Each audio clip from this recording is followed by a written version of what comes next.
So, Larian Studios is in hot water over their use of AI in their upcoming Divinity game. They're not the first studio, and I don't think they're going to be the last. Hello, everyone, and welcome back to the channel. As always, I am Jonathan, your host here at QuickBird Gaming, and I appreciate you tuning in for another episode of QuickBird News, where we cover all the video game news fit to cover from the last week. This week, we're looking at December 14th through December 20th, and we have a few things to talk about, including we have Tencent and Sony settling a potential copyright issue over one of their games. We have some new information on game sales figures about games that are doing well and one that's not doing so well. And we have some new information on Marathon and when it's releasing, plus a few other stories to talk about. As always, each story is timestamped in the description box down below, so feel free to scan down and look for a story that interests you and go ahead and jump to that. And before we talk about all those other stories, we've got to talk about our headline story, and that is Larian's use of AI and the firestorm that news kicked off this week. The use of AI in video game development has become something of a flashpoint of controversy in the industry, especially in the last 6 months. More and more games are running into reactions both internally and externally, from their own staff and then from fans as well. And Larian is just kind of the latest high-profile game to feel this crunch. I'm going to start with this article from Eurogamer, which came out on Tuesday the 16th, as this news broke this week. Larian is using generative AI, confirmed CEO, but Divinity won't contain anything AI-generated. And it says, the subheadline says, employees are more or less okay with the way we're using that. Now, hold on to that thought here for a second. It says, Larian is using generative AI as part of its game development process, but CEO Sven Venke has confirmed the studio's new Divinity game won't include anything AI-related. The studio is looking to use AI with its follow-up. They're using the AI tools to explore ideas, expand on internal presentations, develop concept art, and write placeholder text. Okay, they say in Divinity, everything is human actors. We're writing everything ourselves. And then the article reiterates, they believe everyone in the company is more or less okay with the way we're using it. Okay, so they're saying they're not using it to create final video game assets, voices, art, or any of the sort. They're just using it as part of a development flow, and that everybody's okay using it. First off, I do want to reference this article from instantgaming.com with it. This came out on Thursday, the 18th. It says Larian is being criticized for use of its AI by 2 former employees. It says, after announcing the studio became the center of this controversy, yammer. Over on X, and I'm sorry if I'm mispronouncing this, a former QA tester at Larian said the company's CEO is lying about people being okay with it. On Blue Sky, another former employee named Selena Tobin said she loved working there until it came along. And then this is the post over on X saying he's lying about people being okay with it. There's no further follow-up to that. Now, it's easy to say that this, to take either position, that this person is either an embittered ex-employee or that they're actually trying to speak the truth in the face of, their CEO telling lies. But I think it's just clear that not everyone is okay with it. Maybe that's why they're an ex-employee, but there may be some friction under the surface. Now, this news that came out that they are using this AI led to a whole lot of backlash and a whole lot of people reacting to it, to the point where the next day, on the 17th, on Wednesday, Sven Venke had to clarify his comments. And this article over on Video Games Chronicle, he says, holy fuck, guys, we're not replacing artists. In response to the AI backlash. Okay, there were so many people responding to this, he felt the need to address it again. This says they confirm the use of it, and he says, we're not pushing hard or replacing concept artists with AI. We have a team of 72 artists, of which 23 are concept artists, and we're hiring more. The art they create is original. I'm very proud of it. I was asked explicitly about concept art and our use of generative AI. I answered that we use it to explore things. I didn't say we use it to develop concept art. The artists do that. He says, we use AI tools to explore references just like we use Google and art books.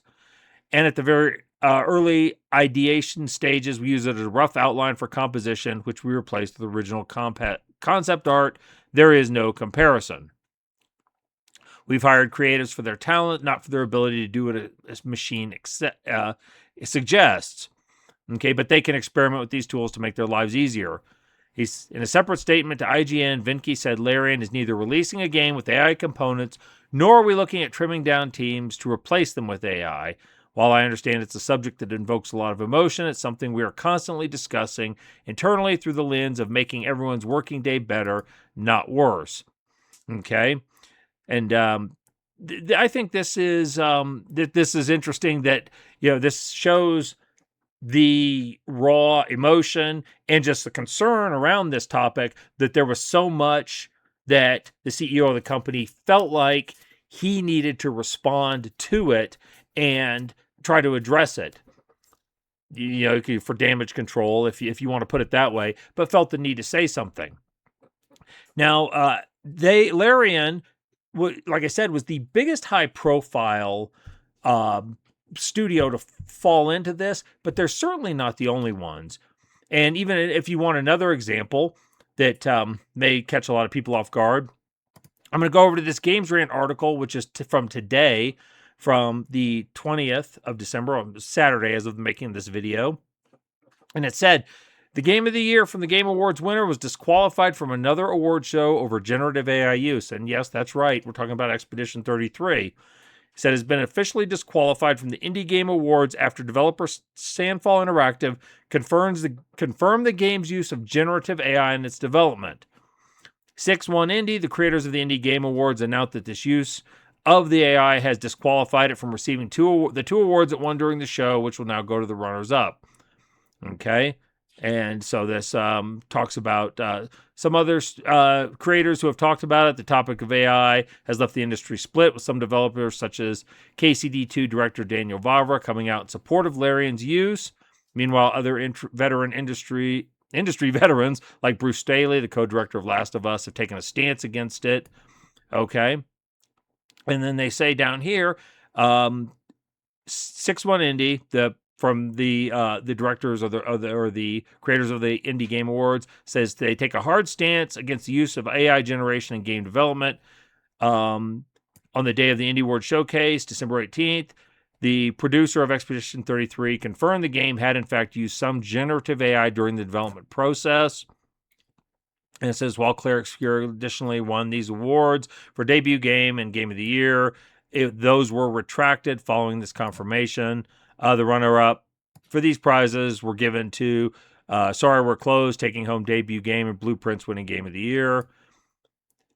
The AI here's kind of the important point of this particular article. The AI generated assets in Expedition 33 were used as placeholders and were eventually patched out of the game. However, this use still violates the rules put forth by the Indie Game Awards regarding AI use in games, making them ineligible to win. Despite the use of the placeholder assets, Sandfall has stated is firmly against creative AI being used to replace human-made art in the game. Okay, and then that article talks a little more about Expedition 33's victory at the Game Awards. So you can see, even for an indie studio that are making it, or for, I should say, indie or non-indie or AAA, even for a game, rather, that is very highly regarded and very well enjoyed by players, there's no escaping this potential problem, if you want to put it like that. And like I said, this has become something that is ongoing, and it really is one of the biggest issues I think the industry as a whole is facing right now, in perception, I should say. In my mind, the bigger industries, the bigger problems that the industry is facing, me personally, I think development costs and economic reality of their gamer base are going to be bigger problems in the long run. But I'll get to why in just a minute, before somebody starts running off the handle and screaming that I am in favor of generative AI. And that's not what I'm saying. I'm going to give my take on that in a minute. I'd like to just finish covering the news first, and then if you want to skip my rant, feel free. This industry from gamesindustry.biz, this article that was published on Thursday the 18th, it says, a look back at the games industry turbulent year in AI, a year in review.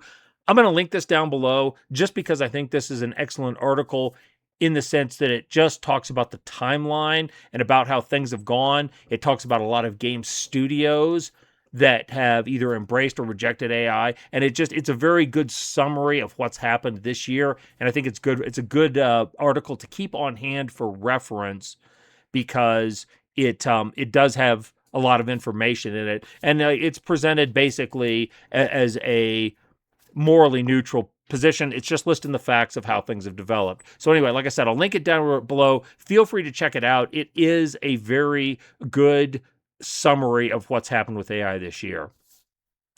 Now, having said all that, I'm going to turn to a luminary who's got a lot more clout in this industry than I ever will, and that is Hideo Kojima. In this Insider Gaming article from Friday the 19th, Kojima compares AI to smartphones and says there is no going back. And I think he is really making the most salient point we can about AI in this industry. And he says he has made comments about AI saying there's no point in saying things like we shouldn't use it or it's useless. During an interview, it was apparently in Japanese, it was translated. He shared his thoughts on AI, first noted that smartphones were also slated by everyone when they came out, and now we live in a world where there are so many people who can't live without them. And he added AI is similar to that. There's no going back. Smartphones were the same. He spoke about the possibility of AI changing how we communicate, helping people who aren't the best in face-to-face interactions, and so on and so forth. And I think he's right. Hey, y'all, I said I might do a little rant about AI and my feelings here, but as I tried to do it, I realized I couldn't get it in this video without making this news video an hour long. It's just a very complicated subject with a lot of moving pieces to fit in. So I'm going to save that, my opinion, for another video, but we'll just proceed with the news here, and I'll get back to you on that. All right, enough talking about AI. Let's get back to the news. So I want to talk about this Game Rant article from Thursday on the 18th. Yeah, 18th of December. Tencent may have quietly pulled its plug on its Horizon Zero Dawn clone. They have seemingly removed the open-world survival game Light of Motriam from both Steam and the Epic Games Store. This removal coincides with the sudden settlement of a legal battle between Tencent and Sony, with the latter party claiming back in July that Light of Motriam was, quote, a slavish clone, unquote, of Guerrilla Games' Horizon series. So if you hadn't been following this game Light of Motriam popped up maybe a year ago, 8 months ago, on it popped up out there on Steam. You had some trailers for it. It appeared to be very similar in appearance to Horizon. You have mechanical dinosaur-type creatures stalking the land with a more tribal, indigenous type of protagonist fighting back against them, who is even redheaded, is kind of a superficial nod to Aloy from the Horizon series. And obviously Sony didn't like that. They took Tencent to court over this. From what I understand, it was less of an action-adventure game and more of a survival and building type of game, but I can't confirm that. As any event, it does seem to have been pulled. I did check. I had the game wishlisted because it looked interesting and I want to keep an eye on it, but the Steam page has vanished. And when you scroll down here, let's see. The legal battle seems to have come to an abrupt end on December 18th. A new court filing surfaced confirming the lawsuit had been dropped following a confidential settlement of all parties. Given the confidential nature of the settlement, it's unknown if money exchanged hands. The case has been dismissed with prejudice, meaning it cannot be revisited by either party at a later date. So, there's a lot of speculation about what this means. Some people say that Tencent basically paid Sony to drop it. Some people are saying that they're going to revive Light of Motriam with substantially different elements, and so it's less resembling Sony. There's no since the settlement hasn't been made public, there's no telling what's really going to happen. So we'll just have to keep an eye on it and see if Light of Motriam ever sees the light of day again. And but for now, it is off the storefronts and won't be available. Too bad. It looked interesting. Next, I want to talk about two games that hit significant sales milestones this week. I'll start with this one from GamesBeat from Wednesday, the 17th of December. Hogwarts Legacy clears 40 million units sold amidst Warner Brothers acquisition deal. And it says Warner Brothers announced today, so on Wednesday, that 2023's Hogwarts Legacy has officially sold more than 40 million units. And it launched for the Switch 2 this year, which undoubtedly had a influence and probably bumped it up quite a bit. But the fact that this game has sold 40 million units in under 3 years, it's an amazing testament to how popular the franchise is. In spite of all the controversy around its creator and some threatened boycotts, it didn't appear to have affected this game at all. And I know they're working on a second one, or they were.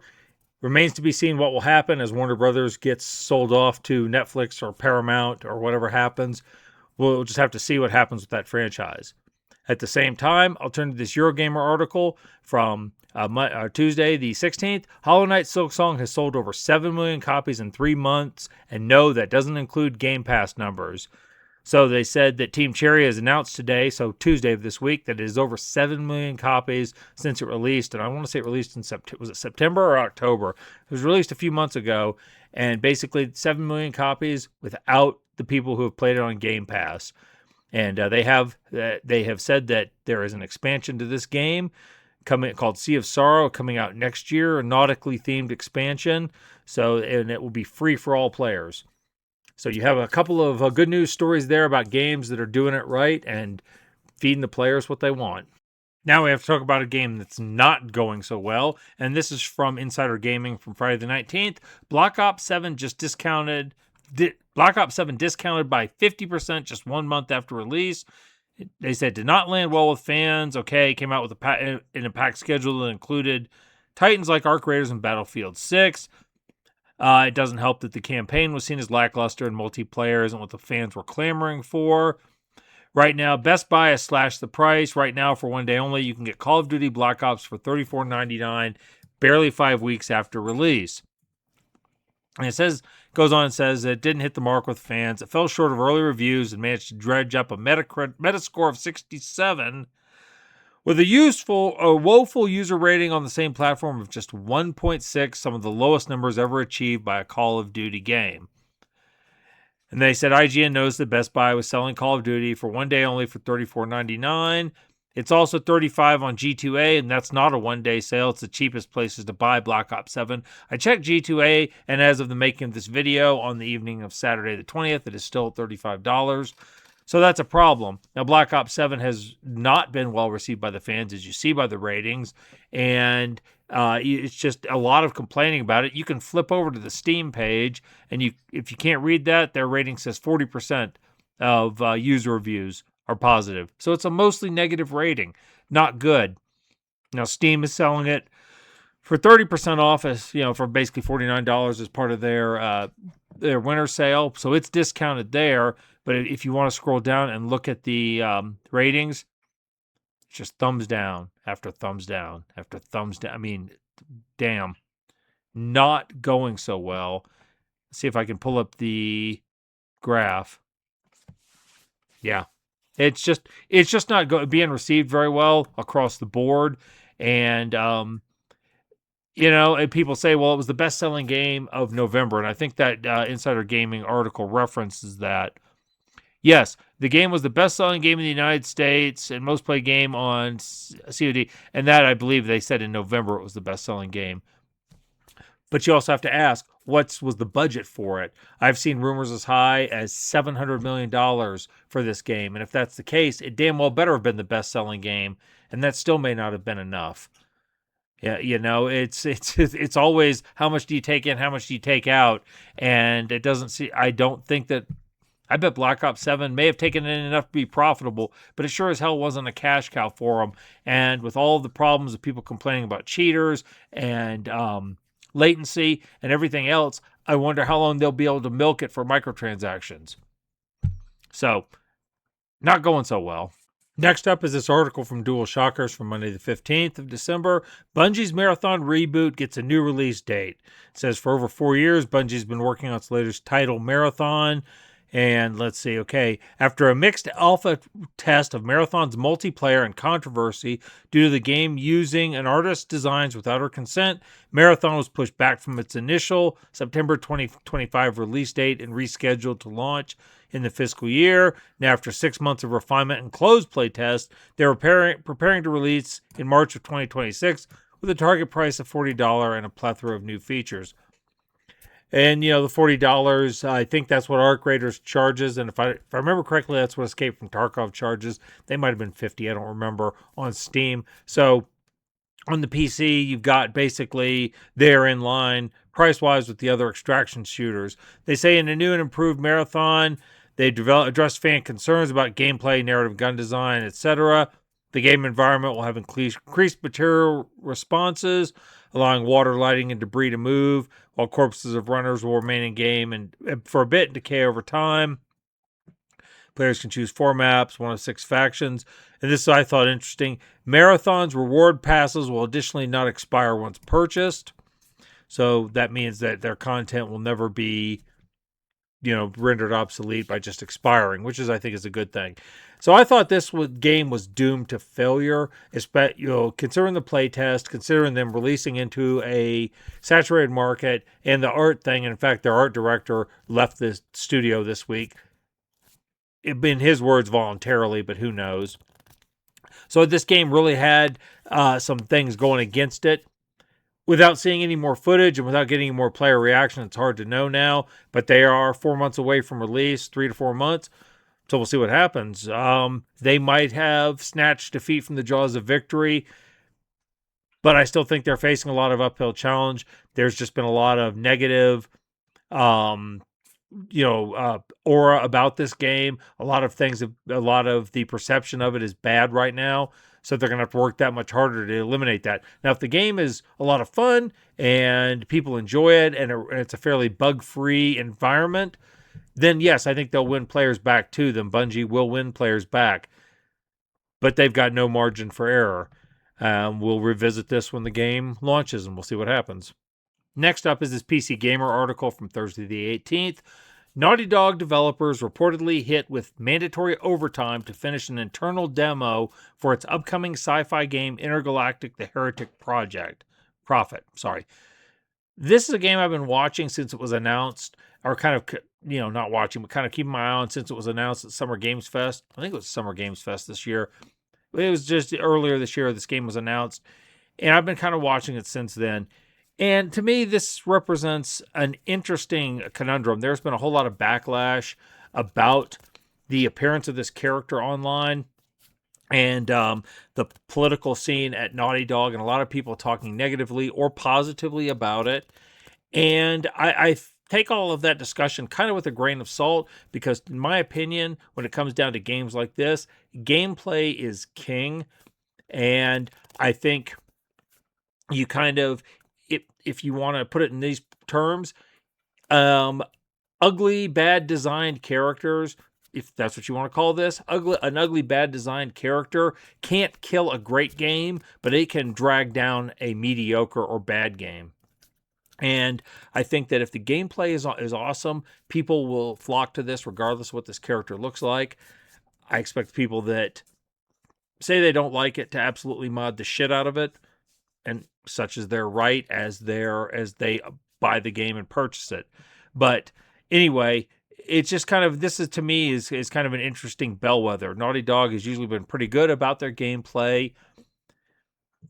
In my opinion, less so about their stories. I have not played The Last of Us or Last of Us Part 2, but I have read detailed, beat-by-beat discussion of the plots. And frankly, they sounded pretty generic, but that's fine. That's just my opinion. And like I said, without playing, I really wouldn't know for sure. Anyway, let's move on to this. And it says, okay, they are now, new Bloomberg report says Naughty Dog has been pushing employees to work 8 extra hours per week since late October to finish an internal demo. Okay, it was revealed at the Game Awards 2024, so it was last year. There's a time go. Long cinematic that landed for the author of the article as a mashup of Uncharted and Ready Player One. It sounds like things have not been going smoothly behind the scenes. The Bloomberg report says Naughty Dog has missed multiple internal deadlines on Intergalactic, and this push was an attempt to get the game back on schedule. And it says the report says the mandated overtime and office days ended this week for most staff, but the full game expected out in 2027, some employees are reportedly worried the crunch will get worse down the road. And to me, this is kind of the more important point, regardless of the characters' appearance and whatnot and all of that discussion. If they are committing to a specific release window and they push it out before it's ready, it's probably going to have problems. Crunch or no crunch, if they can't get the gameplay mechanics right because they're committing to a specific time, then that will doom the game faster than anything. Now, Naughty Dog is owned by Sony, or is there a Sony subsidiary, a first party company for Sony and PlayStation? And you wonder how much Sony is breathing down their neck. It's not mentioned in this article, but is Sony, who has not had, I think Ghost of Yotai, whatever, was their only major first party release on PlayStation this year. I don't know what they have in the barrel for 2026. And I've heard a lot of PlayStation players comment that the PS4 lineup was much better than the PS5 lineup of new games, of first party content has been kind of poor relative to the PS4. So Sony may be leaning on Naughty Dog. They may be putting pressure on them to get this game out. And if that's the case, they might push it out before it's ready. And to me, that should be the bigger concern for people who are interested in this. Are they going to do that? But 2027 could be as much as 2 years away, if they did it at the end of that year. So I guess we'll see. But crunch is a thing, unfortunately. Okay, real briefly, I want to touch on this Engadget article from Friday the 19th. A total League of Legends revamp is coming in 2027. Riot Games has confirmed it's working on a huge update for the game. Now, I don't play League of Legends, but I acknowledge it is one of the most popular games out there in the world, and a lot of people do enjoy it. So this is a significant news item. Riot has confirmed it's working on a massive update for LOL after Bloomberg published a report. Said the company, has plans to remake the game. In a video announcement after discussing Riot's plans for League after 2026, executive producer Paul Beleza denied the developer is working on League 2, but he admitted they're working on a big update that will arrive in 2027, including a brand new game client that's fully integrated with the in-game experience, a visual overhaul of the Summoner's Rift, changes to runes, and an overall improvement to the player experience. The update is looking to be as big as the one from back in the mid-2010s, when Riot reworked League's graphics and meant to bring in new players. So, a significant improvement coming to a major game, although we probably won't see anything for at least a year, but if you're a League player, be aware. Real quick, I want to visit a game I talked about a week or several weeks ago, a game called Horses, and it was a game that was banned on Steam and ultimately on Epic, and that turned to this IGN article from Wednesday the 17th. Horses sells over 18,000 copies, pays back loans and royalties despite removal from Epic and Steam, but it's not enough to fund a new project. The indie horror game that was banned from both stores ahead of its launch has nonetheless managed to sell over 18,000 copies. However, that's not enough for the publisher to fund a new game. They said approximately 65,000 in net revenue thanks to sales on GOG and Humble.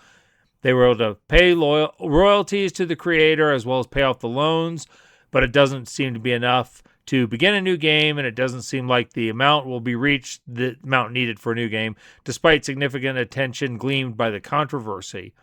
And this talks very much about the game and about the problems. We've covered all that in the past, about some of the sexual and violent imagery.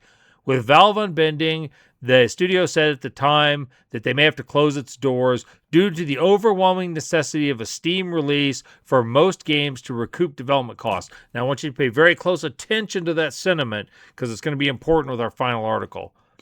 They said the publisher put their hopes in Epic, GOG, and Humble, but the last minute before launch, Epic also banned the game. Okay, blah, blah, blah, blah, blah, blah, blah, blah. And basically, if you read through the comment section, on this. They say that the game probably sold more copies than it would have if they hadn't had the controversy, based on other titles from the studio that are on Steam that haven't sold a whole lot. So they probably sold as more than they would have in the first place. However, it still wasn't enough, and unfortunately, the studio is going to shutter, and its devs will have to look elsewhere. So they may turn up and carry this forward with other their momentum or their ideas forward with other studios. But unfortunately, the Santa Ragione, I guess is the name of the studio, will be probably folding.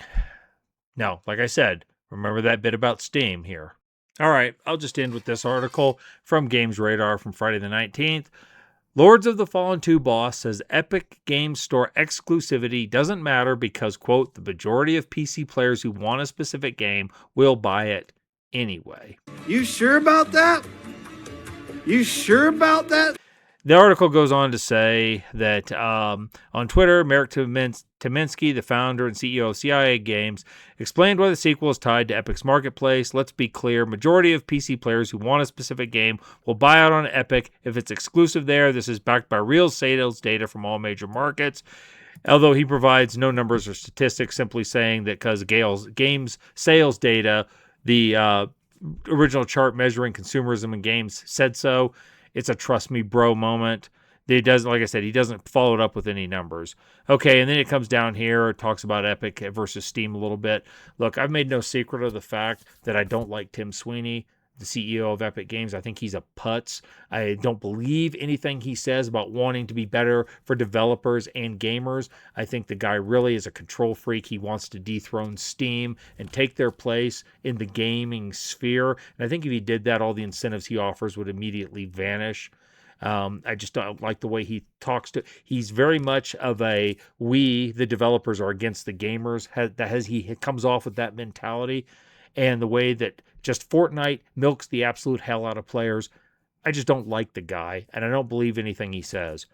Having said that, if Lords of Fallen feels like they have to go this way, that's their decision. I've seen people postulate that they couldn't have gotten the game made without Epic doing a direct infusion into their game. And I'm like, well, that's fine.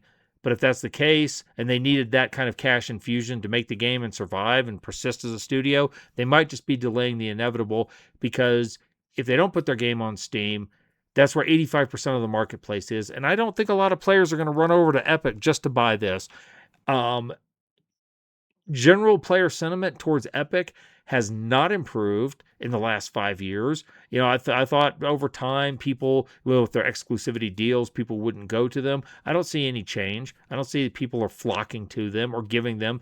Most people I know who use Epic do it to get the free games, and that's it. Sweeney himself has admitted that a lot of the games they've invested into at Epic have been money losers, net money losses for them. And yes, I understand if the game needed if the CI Games needed the money to get the game made, that's why they went with it. But if they don't sell it, it's not going to help. Now, fortunately for them, they're still able to sell on consoles. It's going to be on PlayStation and Xbox. But I'll look at the first game. This is from Steam Database, Lords of the Fallen, the first one. And if you look it over, they only ever achieved 43,000 players on Steam in the first place. I know the game went through several cycles instead of several iterations. It had kind of a dicey road, but I bet if they go over to Epic exclusive, they may hit half that on PC, maybe even a quarter. I just don't think they're going to sell as many as they think they're going to sell. I don't think people will go get it on Epic. This is not Borderlands coming off the success of Borderlands 2. Lords of the Fallen doesn't have that kind of sway.